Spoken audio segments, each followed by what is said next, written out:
بسم اللہ الرحمن الرحیم اللہم صلی علی محمد وعلی آل محمد۔ السلام علیکم۔ دنیا کی مشرق و مغرب کی سلطنت رکھنے والے 4 افراد ہوئے ہیں، جن میں سے 2 مومن اور 2 کافر تھے۔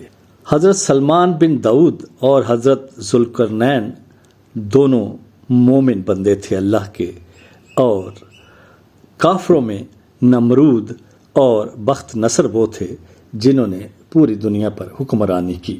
نمرود شنار کا بادشاہ تھا، جس کا ذکر بائبل میں بھی آیا ہے۔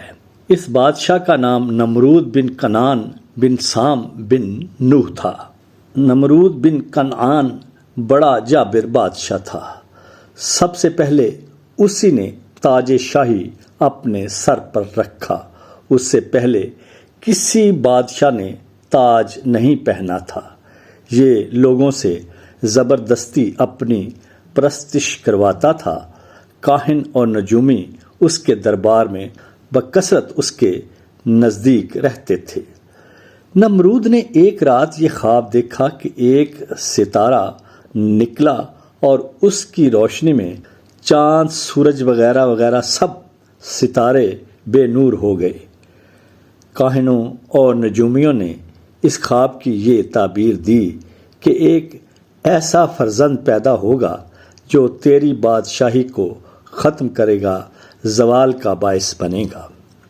یہ سن کر نمرود بے حد پریشان ہو گیا اور اس نے یہ حکم دے دیا کہ میرے شہر میں جو بچہ پیدا ہو وہ قتل کر دیا جائے، اور مرد عورتوں سے جدا رہیں۔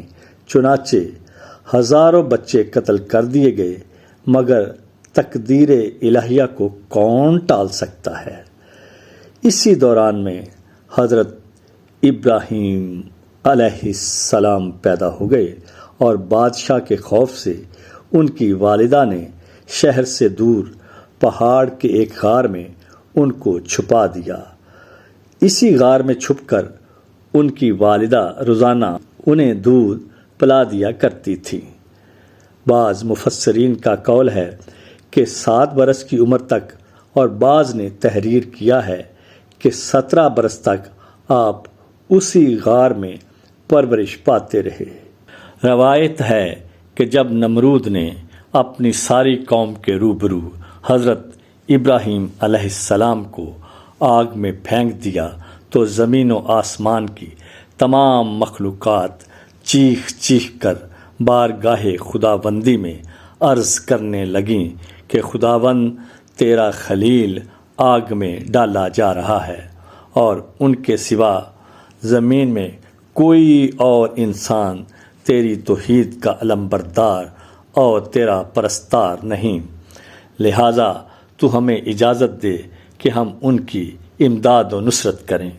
تو اللہ تعالیٰ نے فرمایا کہ ابراہیم میرے خلیل ہیں اور میں ان کا معبود ہوں۔ تو اگر حضرت ابراہیم تم سبھی سے فریاد کر کے مدد طلب کریں تو میری اجازت ہے کہ سب ان کی مدد کرو، اور اگر وہ میرے سوا کسی اور سے کوئی مدد طلب نہ کریں تو تم سب سن لو کہ میں ان کا دوست اور حامی و مددگار ہوں، لہٰذا تم اب ان کا معاملہ میرے اوپر چھوڑ دو۔ اس کے بعد آپ کے پاس پانی کا فرشتہ آیا اور کہا، اگر آپ فرمائیں تو میں پانی برسا کر اس آگ کو بجھا دوں۔ پھر ہوا کا فرشتہ حاضر ہوا اور اس نے کہا، اگر آپ حکم کریں تو میں زبردست آندھی چلا کر اس آگ کو اڑا دوں۔ تو آپ نے ان دونوں فرشتوں سے فرمایا کہ مجھے تم لوگوں کی کوئی ضرورت نہیں، مجھ کو میرا اللہ کافی ہے، اور وہی میرا بہترین کارساز ہے۔ وہی جو چاہے گا اور جس طرح اس کی مرضی ہوگی میری مدد فرمائے گا۔ ایک روایت میں یہ بھی آیا ہے کہ جب نمرود نے آپ کو آگ میں ڈالا تو آپ نے اس وقت یہ دعا پڑھی، لا الہ الا انت سبحانک لک الحمد ولک الملک لا شریک لک، اور جب آپ آگ کے شعلوں میں داخل ہو گئے تو حضرت جبرائیل علیہ السلام تشریف لائے اور کہا، اے خلیل اللہ، کیا آپ کو کوئی حاجت ہے؟ تو آپ نے فرمایا کہ تم سے کوئی حاجت نہیں۔ تو حضرت جبرائیل علیہ السلام نے کہا، پھر خدا ہی سے اپنی حاجت عرض کیجیے۔ تو آپ نے جواب دیا، وہ میرے حال کو خوب جانتا ہے، لہٰذا مجھے اس سے سوال کرنے کی کوئی ضرورت ہی نہیں۔ اور پھر اللہ نے اپنے خلیل کی اس طرح مدد کی کہ نمرود اور اس کی پوری سلطنت محو حیرت ہو گئی۔ حضرت ابراہیم علیہ السلام کچھ اقوال کے مطابق 7 دن، کچھ کے مطابق 40 اور کچھ کے مطابق 50 دن تک آگ میں رہے، اور جب وہ آگ سے نکلے تو پہلے سے زیادہ خوبصورت، حسین، جوان اور تر و تازہ تھے، اور آگ ان کے لیے ایک جنت کا نمونہ بن گئی تھی۔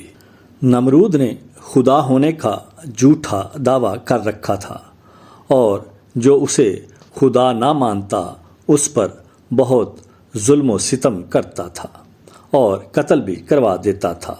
حضرت ابراہیم علیہ السلام بھی نمرود کو خدا نہیں مانتے تھے، اور جب ان کو نبوت ملی، نمرود کو جھوٹا خدا کہنے اور لوگوں کو اس کو خدا نہ ماننے کے تبلیغ کی وجہ سے حضرت ابراہیم آگ میں ڈالے گئے۔ آپ علیہ السلام کو آگ میں ڈالے جانے کے کچھ دن بعد سخت قحط پڑا اور کھانے پینے کا سامان ختم ہو گیا۔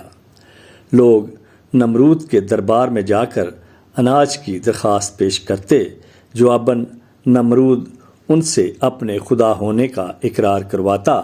جو اسے خدا مانتا اسے اناج مل جاتا، اور جو نہ مانتا اسے خالی ہاتھ جانا پڑتا۔ حضرت ابراہیم علیہ السلام بھی اناج لینے نمرود کے پاس گئے۔ نمرود نے پوچھا، تمہارا رب کون ہے؟ فرمایا، میرا رب وہ ہے جو زندہ کرتا ہے اور موت دیتا ہے۔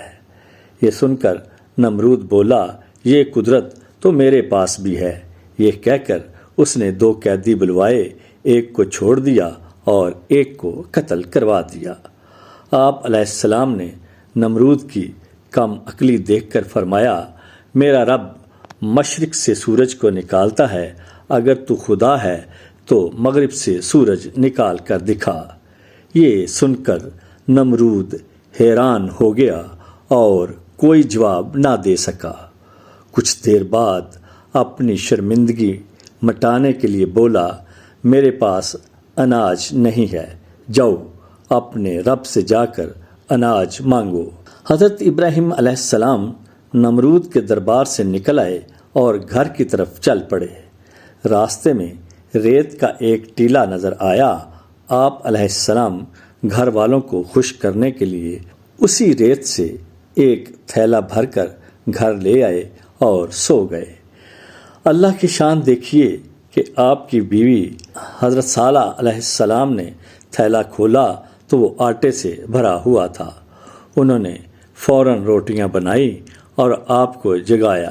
روٹیاں دیکھ کر آپ علیہ السلام بولے، یہ کہاں سے آئیں؟